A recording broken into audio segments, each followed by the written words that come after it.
할렐루야.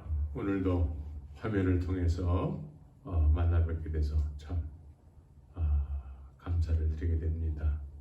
오늘도 들을 귀가 있는 여러분들이 되시기를 예수의 이름으로 축원합니다. 오늘 하나님의 말씀은 누가복음 19장 11절에서부터 27절까지의 말씀인데 10거울 5거울 권세를 차지하라 라는 제목으로 말씀을 드리기를 원합니다. 우리가 너무나 익히 알고 있는 내용인데 주님께서 원하심을 이 말씀을 통해서 깊이 마음 안에 새기기를 바랍니다. 우리는 성경을 묵상할 때에 우리 중심으로 묵상을 하면 안 되고 주님께서 무엇을 원하고 계시는지, 우리가 어떻게 살기를 원하시는지 주님의 차원에서, 주님의 시각에서 이 말씀을 묵상하고 이해하고 깨달음을 얻어야 되는 것입니다. 그래서 오늘 10거울 5거울 권세를 차지하라, 누가복음 19장 11절에서부터 27절까지의 말씀을 여러분들이 개인적으로 다 읽으시고 그리고 말씀을 잘 같이 상고하기를 원합니다. 지난 시간에는 자칭 사도, 자칭 유대인, 자칭 선지자들에 대해서 말씀을 드렸습니다.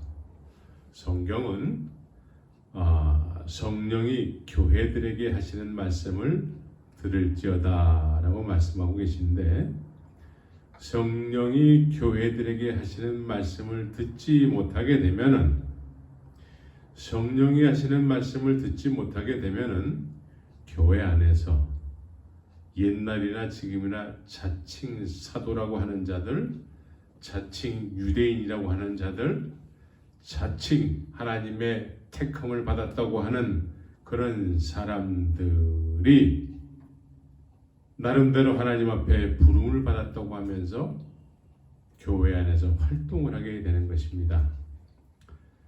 이런 사람들을, 성령이 교회들에게 하시는 말씀을 듣지 못하게 되면은 그냥 이런 사람들이 교회 안에서 득세를 해서 많은 사람들에게 길이 아닌 길을 가게 하는 것이지요. 그래서 하나님께서 심지 않은 것들을 자꾸 심어서 사람들로 하여금 진리의 길, 좁은 길, 좁은 문으로 가야 되는데 그런 진리의 길을 걷지 못하고 엉뚱한 길을 가게 되는 것입니다. 그래서 이런 자들이 교회 안에서 득세를 해서 활동을 하게 되면은 이런 자들 자체가 소경이기 때문에 소경이 소경을 인도해서 구덩이에 빠지게 된다라고 예수님이 말씀하고 있는 것입니다. 하나님의 말씀을 성령에 의해서 깨달음을 얻지 못하면 교회를 다닌다고는 하나 이런 자칭 사도, 유대인, 선지자라고 하는 자들에 의해서 교회가 또 교회를 다니는 많은 선한 사람들이 유린을 당하게 되는 것입니다. 그래서 우리가 성령이 이 시대에도 교회들에게 하시는 말씀을 잘 듣고 깨달음을 얻어서 분별을 해야 되는 것입니다. 그래서 주님이 원하심을 쫓아서 주님이 원하신 대로 그런 삶을 누리는 그런 복된 삶을 살아야 되는 것입니다. 한 가지 더 덧붙여서 말씀드리기를 원하는 것은 이 시대에 우리 교회 안에서는 영접이라는 단어를 참 많이 사용을 하게 됩니다. 영접, 예수님을 영접하세요. 예수님을 영접했습니다. 그래서 이 영접이라는 단어를 많이 사용하는데 사실 이 영접이라는 단어를 제대로 이해하지 못하고 사용하게 되면은 영접을 하지 못했는데도 불구하고 영접을 했다라고 생각을 하게 되는 것입니다. 영접, 진실된 영접은 성령이 역사하시게 되는 것입니다.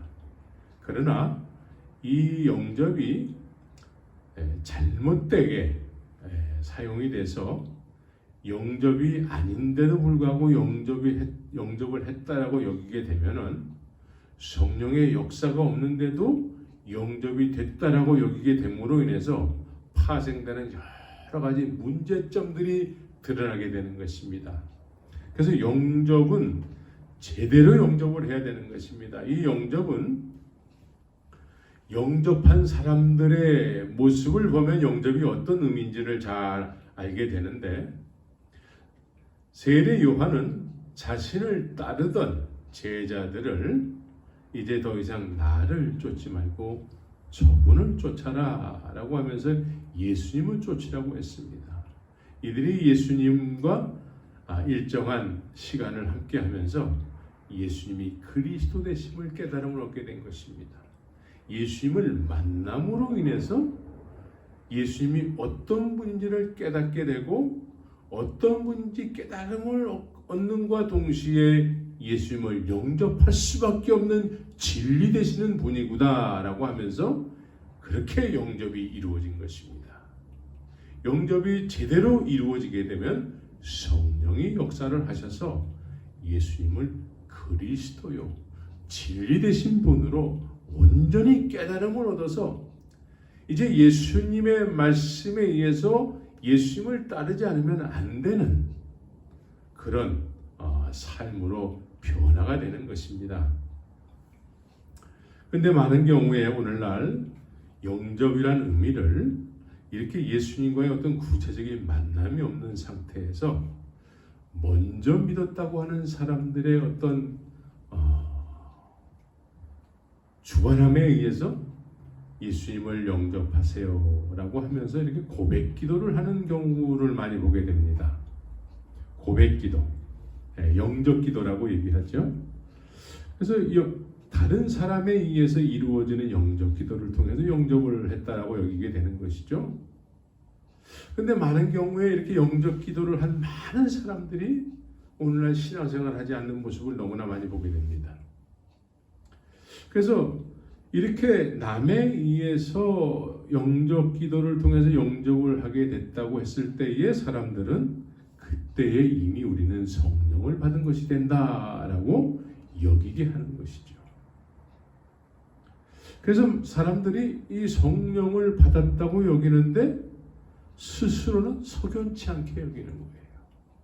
내가 성령을 받았는지 안 받았는지 누군가에게 확인을 해야지 내가 성령을 받은 것이구나. 그때 그것이 성령을 받는 그런 계기가 된 거였구나 라고 여기게 된다라는 것이죠. 그런데 시간을 쭉 한참 지나다 보면은 또 그것이 내가 성령을 받았는가 안 받았는가 또 헷갈리게 된다는 것이죠.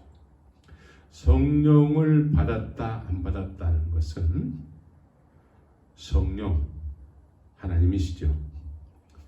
주신 분과 받은 사람 위에는 알지 못하는 것입니다.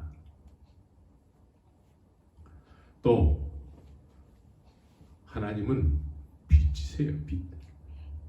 우리는 어두움이고 빛이 어두움에 임하시게 되면은 누가 가르쳐 주지 않아도 그분이 빛인 줄 알게 되면서 내가 성령의 임재를, 성령의 인도함을, 성령의 어떤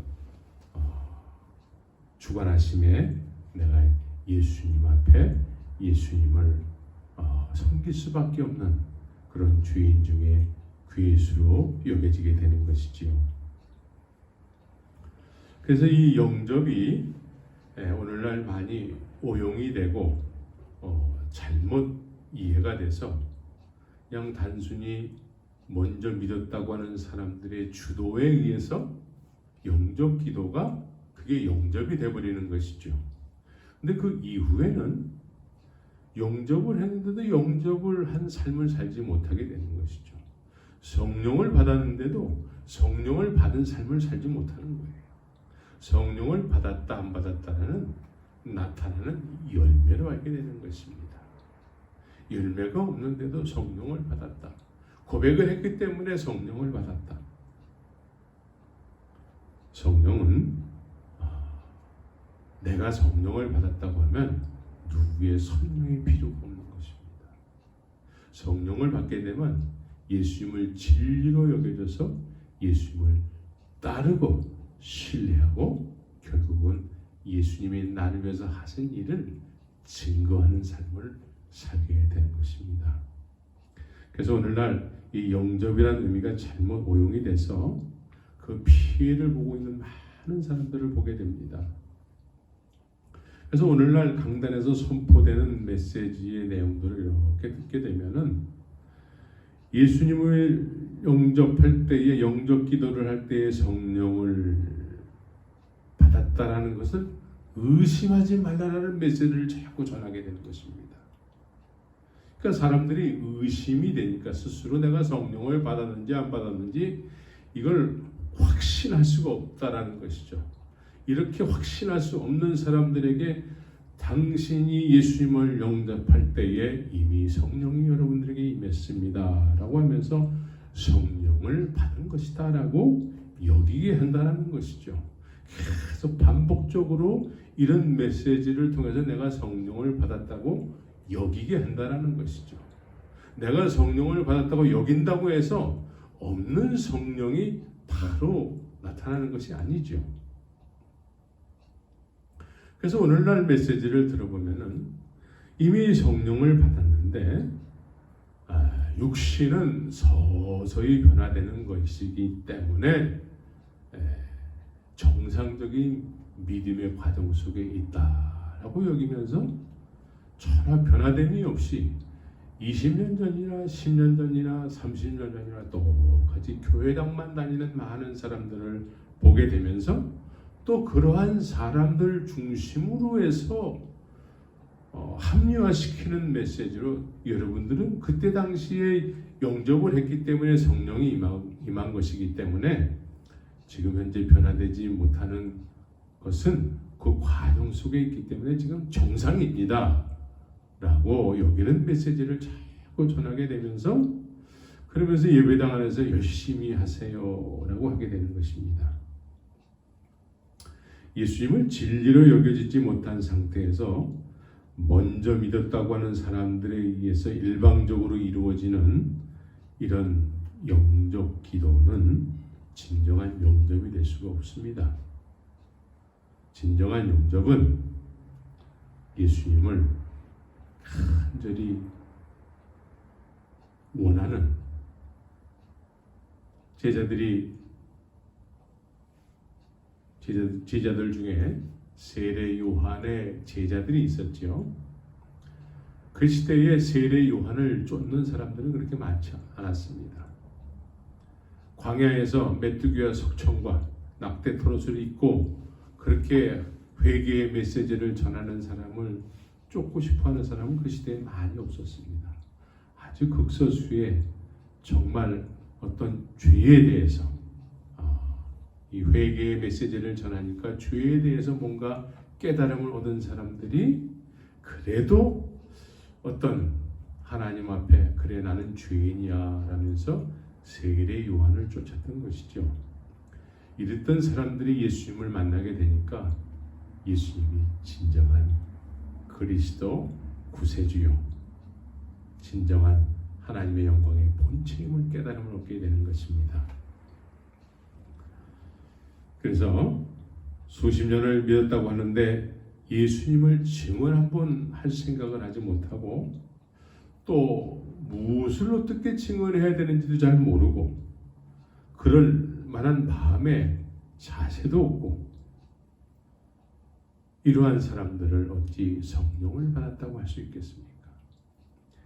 예수님께서 자신을 위해서 하신 일에 대해서 누군가에게 늘 배워서 알아야지만 하는 이런 과정 속에 있는 사람들을 어찌 성령을 받았다고 할 수 있겠습니까? 베드로전서 1장 5절에서부터 9절의 내용을 보게 되면은 핵심적인 내용이 뭐냐면 너희로 우리 주 예수 그리스도를 알기에 게으르지 않고 열매 없는 자가 되지 않게 하려니와 이런 것이 없는 자는 소경이니라 라고 말씀하고 있습니다. 열매가 없는 사람들을 소경이라고 한다는 것입니다. 수십 년을 교회는 다녔는데 예수님께서 자신을 위해서 하신 일을 누군가에게 배워야지만 알고, 또 예수님이 자신을 위해서 그렇게 배웠던, 느꼈던 예수님이 하신 일에 대해서 그것이 복음이 되지 못하고, 누군가에게 예수님이 자신을 위해서 하신 일을 한 번도 증거해 보려고 시도조차 하지 않고, 또 그럴 마음도 없고, 이런 사람들을 어찌 성령을 받았다고 할 수 있겠습니까?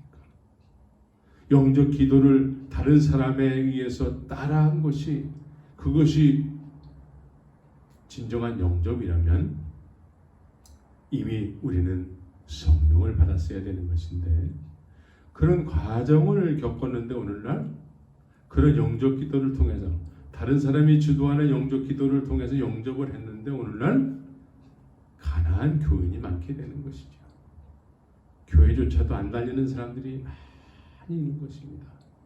교회를 안 다닐 뿐만 아니라 이제는 안티 크리스찬들이 된 경우도 많게 되는 것이죠.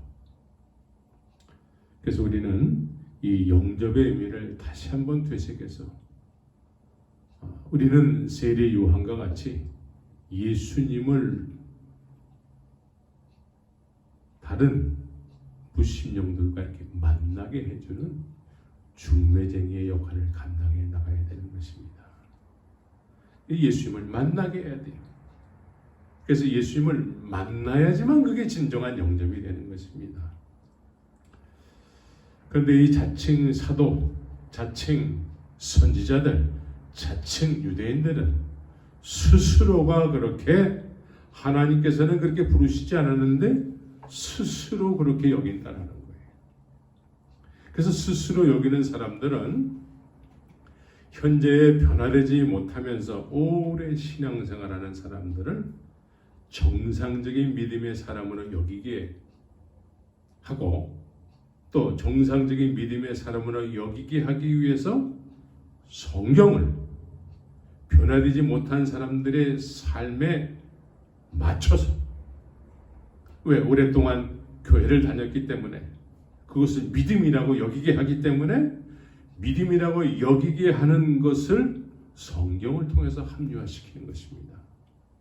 이것이 자칭 사도, 자칭 선지자, 자칭 이런 사람들에 의해서 자칭 하나님께로부터 선택을 받은 백성이다라고 스스로 또 여기게 되는 것이죠. 이러한 일들은 하나님께서 하시는 일이라고 볼 수가 없습니다. 자칭 사도라고 여기는 사람들이 부르심을 받지 못했기 때문에 하나님의 뜻보다는 사람들의 입장에서 하나님을 대변하는 것처럼 얘기하는 것입니다. 하나님의 뜻보다는 사람들의 입장에서, 아직 변화되지 못하고 수십 년째 예배당만 다니는 사람들을, 그 사람들 입장에서, 그 사람들의 입장이 그 사람들 나름대로는 믿음이 있다고 여기기 때문에 그 사람들 입장에서 하나님을 대변하는 것처럼 얘기한다는 것입니다. 이것이 자칭 사도, 자칭 유대인, 자칭 선지자들이 하는 일이 되는 것입니다. 이들이 하나님의 말씀인 것처럼 대변하는 이야기는 사실 사람의 계명으로 교훈을 삼아 가르치는 내용이기 때문에 주님을 헛되이 경배하는 일이 되는 것입니다. 예수님이 그렇게 말씀하셨어요. 그래서 예수님께서 세상에 계실 때에 수많은 사람들이 하나님의 말씀을 나름대로 하나님의 말씀을 맡았다고 하는 선생들이 그렇게 많았던 것입니다. 선생들이 참 많이 있어서 하나님의 말씀을 사람들의 가르침에 의해서 사람들의 계명이 되어버린 경우가 많이 있는 것이죠. 이런 사람들의 특징은 예수님께서 말씀하시는 거예요. 자칭 사도, 자칭 하나님의 말씀을 맡았다고 하면서 하나님의 대변인으로서 역할을 하는 사람들의 특징이 뭐냐면, 자칭 사도, 자칭 유대인, 자칭 선지자들은 입술로는 하나님을 막 존경을 한대요. 예수님께서 말씀하시기를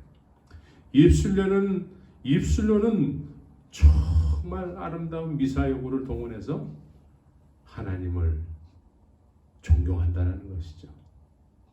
그러나 마음은 하나님께로부터 굉장히 멀대요. 멀대.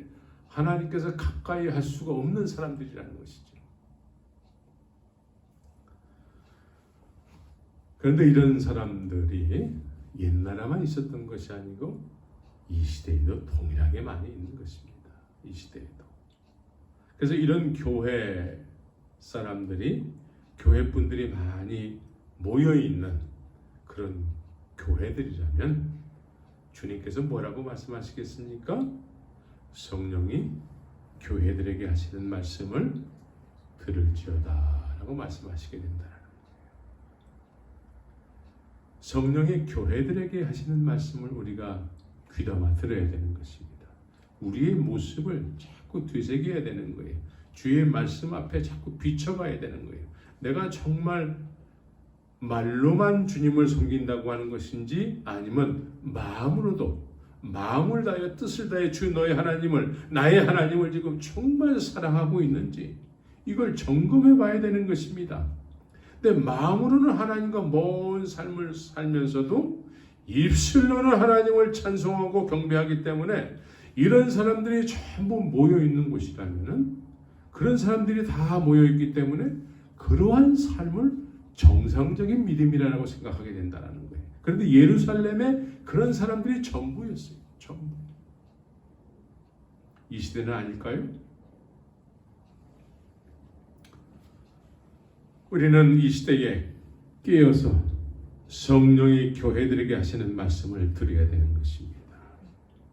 그래서 영접의 의미를 잘 되새겨서 내가 진정한 영접을 했는지, 내가 예수님을 정말 만났는지, 진리 되신 그분을 정말 경험했는지, 내가 예수님은 정말 진리입니다.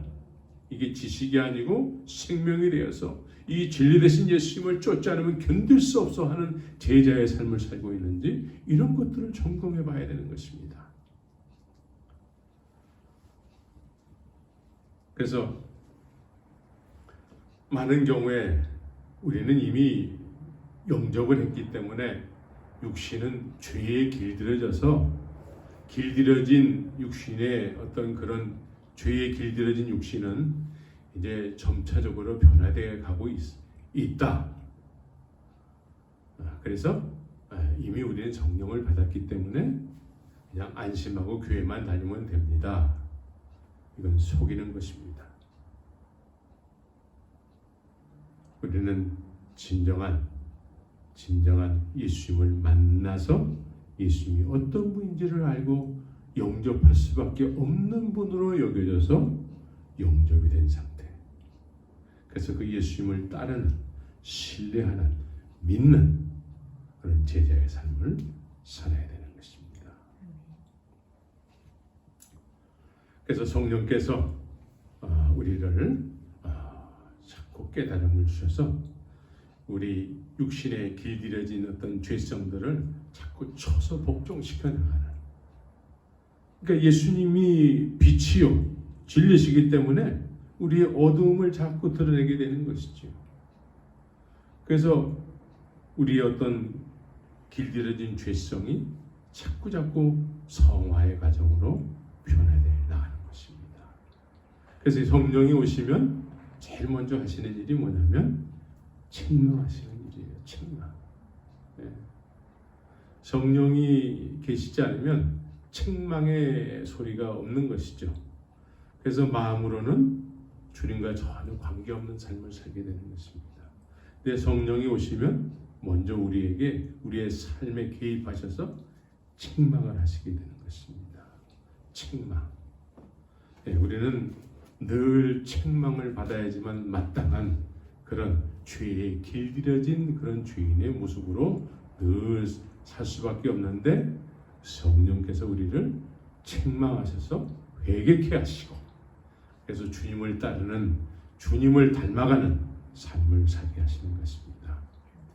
그래서 오늘 본문을 우리가 공식적으로 다 읽진 않았는데 여러분들이 다 읽은 줄 믿고, 오늘 본문의 내용은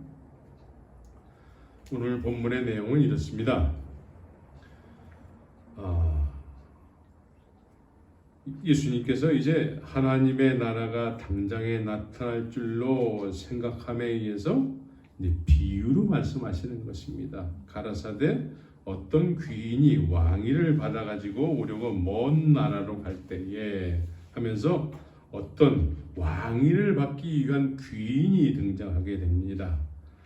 그리고 이 왕위를 받기 위한 귀인이 왕위를 받는 것을 별로 탐탁하게 생각하지 않는 왕위를 받아가지고 오면 이분의 통치를 받아야 되는 이런 백성들이 또 등장을 하게 됩니다. 그래서 그 백성이 저를 미워하여 사자를 뒤로 보내어 가로되 우리는 이 사람이 우리의 왕됨을 원치 아니하노라. 그러니까 이 귀인이 왕이 되는 것을 원치 않는 백성이 있다라는 거예요.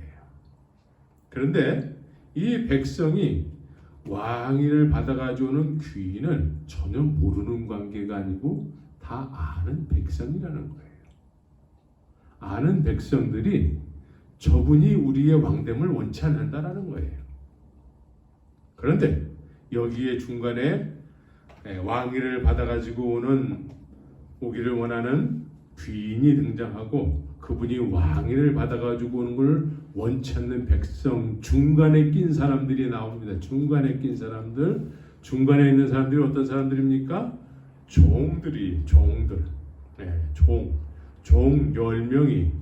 그러니까 오늘 은 10문화를 한 문화씩 나눠줬다라는 거예요. 그래서 10명, 종이 적어도 10명이 된다라는 것이죠.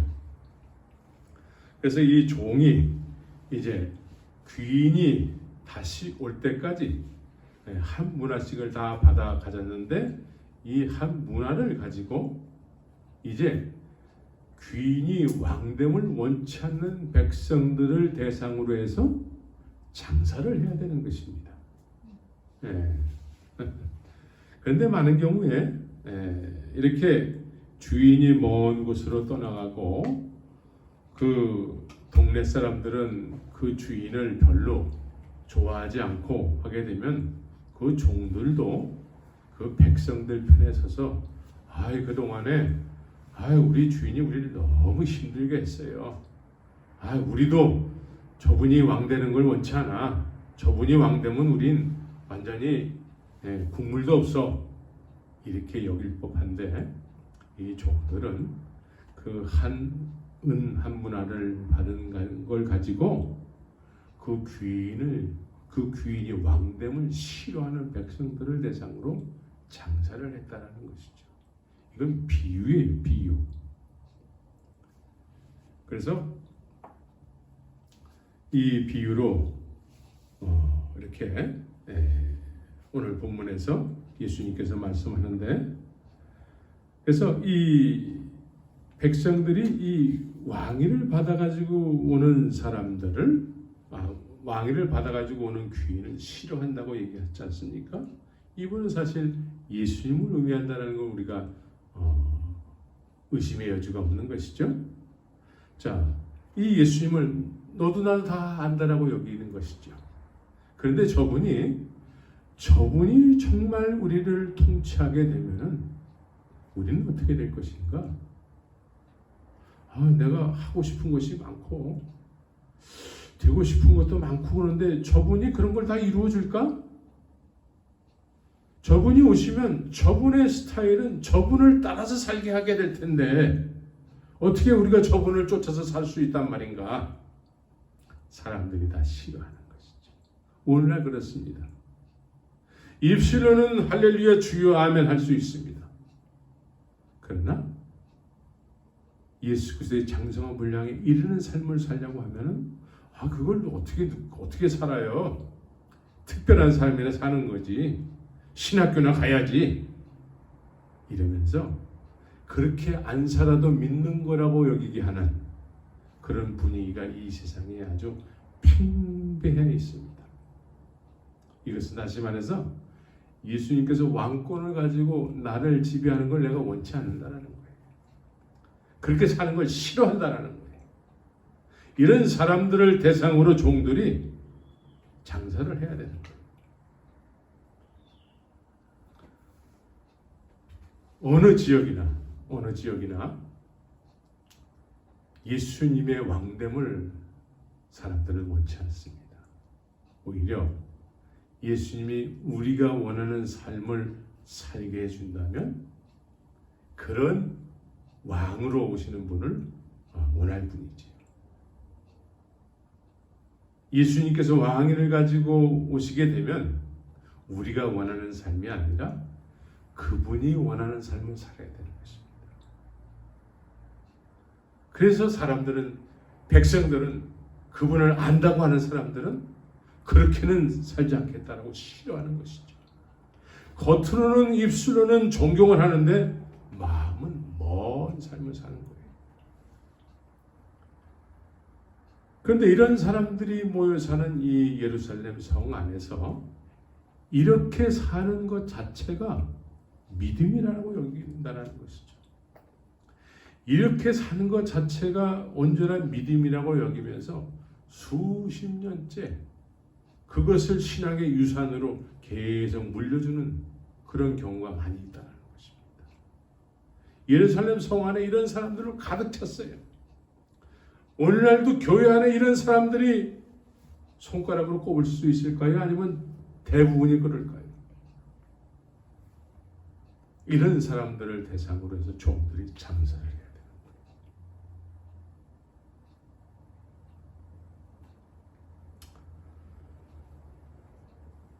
그래서 이 종들은 주인으로부터 물려받은 한 문화를 가지고 우리는 장사를 할 때에 주인께서 주신 것으로 해야 되는 것입니다. 복음으로만 해야 되는 것입니다. 주님께서 우리에게 주신 은한 문화는 종들에게는 가장 귀하고 귀한 거예요. 한 번도 가져본 적이 없는 은한 문화를 가지고 이제 장사를 해야 되는 것입니다. 주인의 것으로 장사를 해야 돼요. 복음에는 하나님의 의가 나타나서 믿음이 이르게 하는 것이죠. 복음을 전해야 되는 것입니다. 복음. 아버지께서 왕께서 우리에게 주신 것은 복음인 것입니다. 기쁜 소식인 거예요. 십자가의 복음인 것입니다. 이것을 소유한 종들은 이것만 가지고 장사를 해야 되는 것입니다. 이것만 가지고 전해야 되는 것입니다. 왜냐하면 복음에는 하나님의 의가 나타나서 하나님이 개입을 하시는 거예요. 우리가 하나님으로부터 받은 은혜를 전하게 되면 그 은혜는 우리가 만든 은혜가 아니고 하나님께서 독생자 예수 그리스도를 이 세상에 보내셔서 만드신 복음이기 때문에 하나님께서 만드신 복음이기 때문에 하나님이 개입을 하시는 거예요. 그래서 복음을 전하게 될 때에 하나님께서 기뻐하시게 되고 한 문화가 두 문화가 되고 두 문화가 세 문화가 되고 이렇게 제자가 만들어지는 것입니다. 그런데 대상들은 어떻습니까? 예수님을 왕으로 오시는 걸 원치 않는 사람들에게 이런 복음을 전해야 되는 것입니다.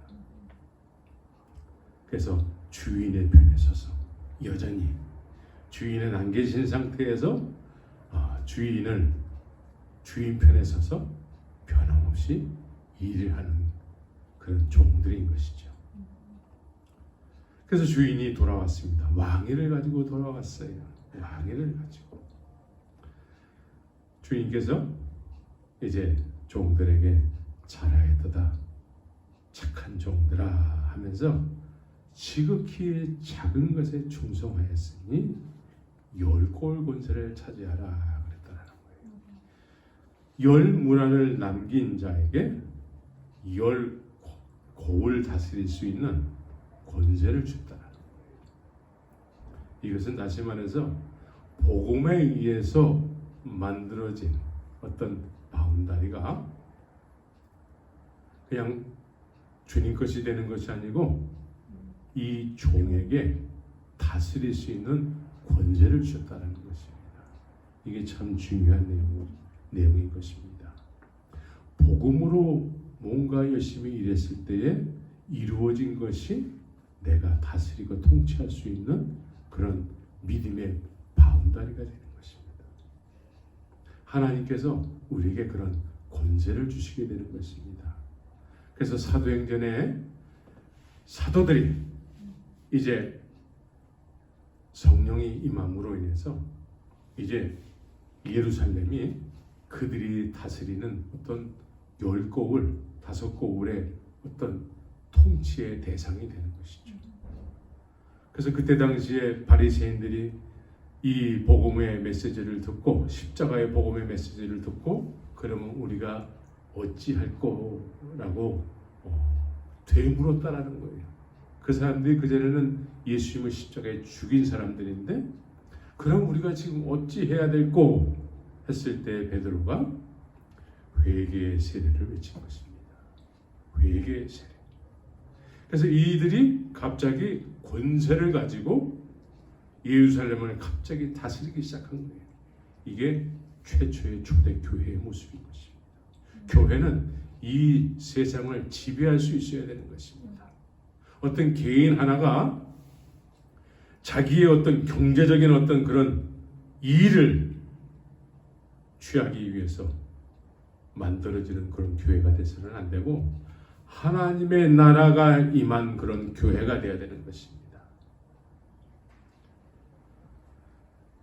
그래서 우리가 좀 더 이해해야 될 것은 우리는 우리 사람을 한 인생을 이렇게 면밀히 관찰을 하게 되면은 성경은 우리를 뭐라고 얘기했냐면 처음에 사람이 만들어질 때에 영적인 존재이면서 동시에 육적인 존재라고 얘기하고 있습니다. 영적인 세계에도 속해 있고 동시에 육적인 세계에도 속해 있는 아담과 하와가 그랬습니다. 그래서 하나님은 영이시기 때문에 하나님은 영이세요. 우리 눈으로 볼 수 없습니다. 하나님은 얼마나 거룩한 분이시냐면 이 세상 우주 만물을 창조하신 분이에요. 여러분들이 밤하늘의 별을 한번 세보시기 바랍니다. 그 별을 셀 수가 있습니까? 창세기 1장에서는 우리가 셀 수 없고 갈 수 없고 만져볼 수도 없는 그런 우주의 세계를 하나님이 만드셨다라고 말씀하고 있습니다. 그 하나님은 영이시라고 말씀합니다. 얼마나 우리가 측량도 할 수 없고 우리의 말로 표현도 할 수 없는 어마어마한 거룩하시고 정말 하나님은 우리가 어떻게 표현할 수가 없습니다. 그 하나님이 영이시라고 얘기하고 있습니다. 그래서 영이시라고 했을 땐 어디나 다 계신 분이세요. 어디나 다 계신 분. 근데 우리도 영적인 존재라고 얘기하고 있습니다. 우리도 영적인 존재. 동시에 육적인 존재도 되는 것입니다. 보이는 세계가 있고 보이지 않는 세계에 동시에 우리가 있는 것입니다. 그래서 하나님은 영이시기 때문에 영적인 세계에 속하신 분이세요. 우리는 영적인 세계에 너무 무식해요. 우리가 알지를 못해요. 그러나 처음 아담은 이 영적인 세계를 너무나 잘 아는 사람이었어요. 그래서 영이신 하나님과 영적인 존재인 아담이 이제 하나님 영적인 세계에 계신 주님을 깊이 묵상을 하고 만남이 이루어지고 그 하나님을 알고 아는 하나님을 통해서 그 놀라운 풍성한 은혜를 누리면서 살았다는 것이죠. 어디서? 에덴 동산에서. 그런데 하나님께서 이 세상 모든 우리 눈에 보이는 것을 다 만드신 이후에 사람을 만드셨다는 것이죠. 왜 만드셨을까요? 창세기 1장 26절에서는 이 세상 모든 보이는 것들을 다 다스리게 하기 위해서 만드셨다. 그러니까 하나님 영이신 하나님께서 보이는 육신의 세계를 다 만드셨다는 거예요. 그러면서 영적이면서 동시에 육을 가지고 있는 우리 인생들에게 이것을 다스리고 지배케 하기 위해서 만드셨다라고 말씀하고 있습니다. 그래서 이 보이는 모든 것들을 우리가 다스릴 수 있는 능력이 있다고 얘기합니다. 그런데 우리가 너무나 잘 아는 것처럼 아담과 하와가 범죄를 함으로 인해서 에덴 동산에서 내쫓김을 받게 되는 것이죠. 범죄를 함으로 인해서 이제 더 이상 영적인 존재가 아니고 너는 반드시 죽으리라. 이 선악과를 따먹는 날에 너는 반드시 죽으리라 라고 말씀했을 때에는 이 영적인 세계에 대해서 닫혀버린다라는 거예요. 에덴 동산에서 쫓겨남과 동시에 영적인 존재가 영적인 세계를 알지 못하는 존재가 되는 거예요. 이제 그 세계가 문이 닫혀버리는 거예요. 문이 닫힘과 동시에 이제 보이는 육신의 세계만 있는 거예요. 그래서 짐승들과 똑같이 그냥 먹는 것과 입는 것만 있으면 만족하는 삶을 사는 것입니다. 이제 보이는 육신의 세계를 지배를 해야 될 텐데 지배를 하긴커녕 지배를 당하게 되는 것입니다. 어떻게 지배를 당할까요? 이 세상은 이제 더 이상 주님이 지배하는 세상이 아니라 마귀가 지배하는 세상이 됐어요. 마귀가 지배함으로 인해서 마귀의 지배를 받는 거예요. 영의 세계가 열렸을 때는 하나님과의 깊은 관계를 통해서 이 보이는 육적인 세계를 우리가 다 지배할 수 있었는데 이제 그것이 안 되는 거예요. 그리고 마귀가 오히려 지배를 하면서 인생들을 좌지우지하게 되는데 뭘 가지고 좌지우지하게 될까요? 인생들을 육신의 정욕, 안목의 정욕, 이생의 자랑으로 이제 마귀가 지배를 하는 거예요. 이런 모든 것들을 지배해야 되는 존재가 지배를 당하는 존재가 된 것입니다. 그래서 육신의 정욕, 안목의 정욕, 이생의 자랑을 쉽게 우리 식대로 이해를 한다고 그러면 갖고 싶고 하고 싶고 먹고 싶고 또 가고 싶고 되고 싶고 이런 것들이죠. 그래서 우리는 이 세상을 살아가면서 이런 것들에 노출이 돼서 그것을 위해서 사는 존재가 되는 것입니다. 먹는 거. 오늘날 한국 TV를 보게 되면 여기저기서 먹는 거 대회를 하는 여기저기 먹는 거, 맛있는 거 소개하는 프로그램이 얼마나 많은지 모릅니다. 그런 것이 먹을 것이 풍성치 못할 때에는 그냥 먹는 것을 위해서 주 앞에 기도하는 그렇게 새벽종이 울렸네. 그러면서 잘 사는 나라 해주세요. 잘 사는 나라 되게 해주세요. 그러면서 새벽마다 교회들마다 그렇게 찬송하면서 기도했던 때가 있었습니다. 먹는 게 어느 정도 해결이 됐어요. 먹는 게 해결이 되니까 이제 무엇이 또 우리 마음을 주관합니까?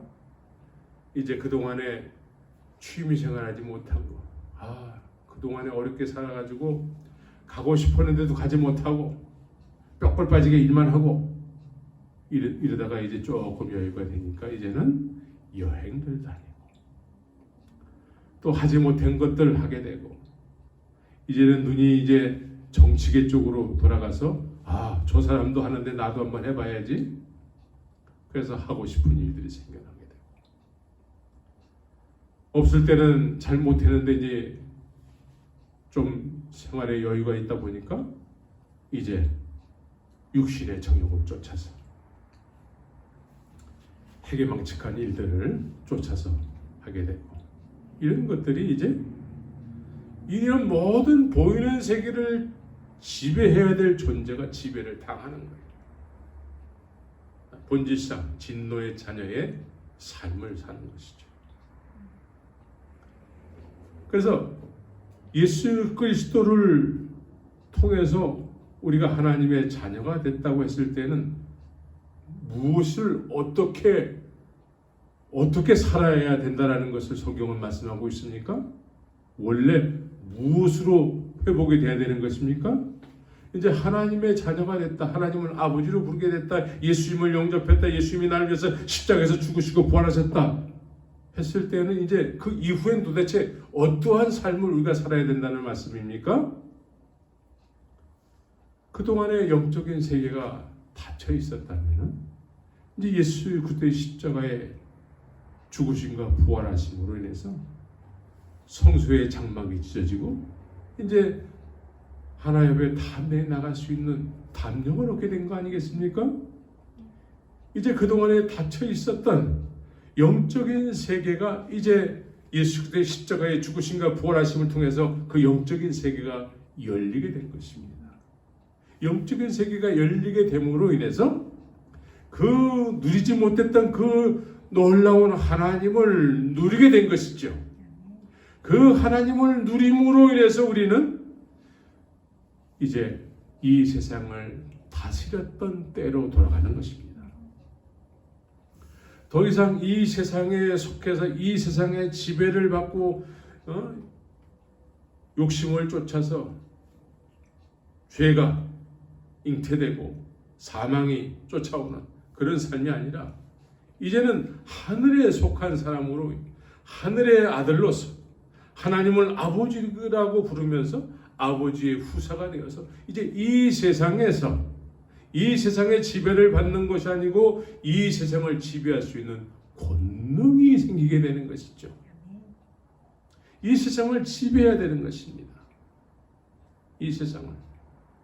그래서 오늘 본문에서는 이제 왕권을 받아가지고 온 귀인에 의해서 우리가 열고를 남겼으면 복음에 의해서 살았으면 복음에 의해서 얻어진 것을 다스릴 수 있는 복음에 의해서 다스리는 그런 영적인 권위를 가지고 있는 존재가 되어야 되는 것입니다. 늘 예배당을 다니든 안 다니든 직분자든 아니든 늘 뭘 먹을까 뭘 마실까 이런 돈돈 하면서 살아가는 인생 속에서 이제 이거를 탈피해서 하나님의 아들로서 후사로서 살아가는 것입니다. 그래서 하나님께서 이 세상에서 어떤 일을 하시길 원하시는지 그것을 대변할 수 있는 그런 후사의 삶을 사는 것입니다.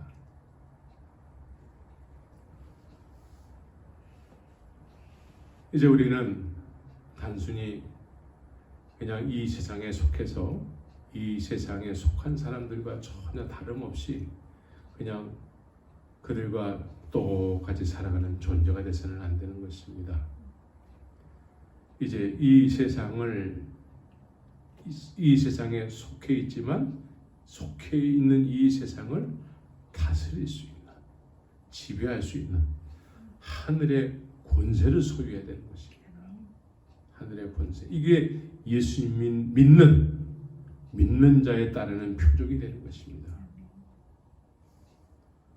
그냥 예배당만 다녀서는 안 되는 것이죠. 그래서 이러한 삶을 원래 하나님이 원하시면 이러한 삶을 살게 하시는 것입니다. 하늘에 속하면서도 이 세상에 속한 사람으로서 하늘에 속한 능력으로 이 세상을 다스리고 지배할 수 있는 그런 권능의 삶을 살아야 되는데 이러한 삶을 맛도 못 본 사람들이 자칭 사도라고 여기면서 자칭 선지자라고 여기면서 자칭 유대인이라고 여기면서 자기들이 그렇게 살지 못하기 때문에 그렇게 살지 못하는 사람들을 정상이라고 여기면서 메시지를 그렇게 전하는 것입니다. 예수님은 십자가에서 죽으시고 부활하실 때 우리에게 그 십자가에서 죽으시고 부활하심으로 인해서 그걸 누리라고 하신 것입니다. 죄의 값은 죽음이에요. 내가 죽어야 돼요. 내가 죽어야 되는 것입니다. 십자가는 내가 나를 죽이시는 하나님의 방법인 것입니다. 내가 나를 죽여야 되는데 실제로 내가 나를 죽일 수 없지 않습니까? 그래서 예수님이 죽을 때 나도 따라 같이 죽어야 되는 것입니다. 그래서 매일같이 자기를 부인하고 자기를 죽이고 그래서 예수님을 내 안에 살게 하셔야 되는 것입니다. 십자가의 그 놀라운 영광의 비밀은 내가 죽어 마땅한 주인으로서 내가 스스로 죽어야 되는데 그 나를 죽이면서도 살게 하는 그런 비밀이 숨겨져 있는 것입니다. 그래서 예수님 죽으실 때 내가 나를 죽이는 거예요. 예수님이 죽으심은 내가 나를 죽이는 것입니다. 예수님이 부활할 때 내가 부활의 영광에 동참하게 되는 것입니다. 그래서 하늘의 영광, 하늘에 속한 영적인 존재로서 이 세상의 육적인 세계도 육에 속해 있지만 육을 다스릴 수 있는 권능이 생기는 것입니다. 이것이 10고울 권능을 가지고 있는 존재가 되면은 마귀도 부르르 떨게 되는 것입니다. 5고울에 다스릴 수 있는 권세가 있게 되면 마귀가 그런 사람 앞에서는 힘을 쓰지 못하는 것입니다. 이렇게 주님의 영광이 함께하는 하나님의 권세가 함께하는 그래서 이 다스릴 수 있는 권능을 가지고 있는 그런 존재로서 살아가야 되는 것입니다. 특별히 우리 몽골의 형제 자매들은 이런 분명한 복음을 가지고 하늘에 속해 있으면서 땅에 속한 존재로서 땅의 지배를 받는 것이 아니고 뭘 먹을까 뭘 마실까의 마음이 다 뺏겨서 하나님은 간 곳 없고 늘 근심과 염려 속에서 사는 존재가 돼서는 안 되고 이제 이 세상에 속한 모든 것들을 다스리고 지배할 수 있는 영적인 권능으로 충만해져야 되는 것입니다. 그것이 하나님께서 독생자 예수 그리스도를 이 세상에 보내시고 십자가에서 죽게 하시고 부활케 하신 목적인 것입니다. 우리 모두가 이제 하나님의 의도하심 앞에서 하늘의 영적인 문이 열리면서 하나님 앞에서 하나님과 깊은 교제 속에서 하나님께서 우리에게 허락하시는 그 놀라운 하늘의 능력으로 이 세상의 모든 것들을 다스리면서 축복할 자를 축복하고 온전케 할 자를 온전케 하고 귀신을 쫓아내고 병든 자를 고치고 이렇게 하늘에 속해 있으면서도 동시에 땅에 속한 존재로서 그렇게 살았던 아담처럼 범죄하기 전에 살았던 아담처럼 우리 모두가 그러한 삶을 통해서 예수 그리스도를 이름으로 하나님께 영광과 찬송을 돌리는 마지막 2022년이 됐으면 좋겠습니다. 감사합니다. 할렐루야.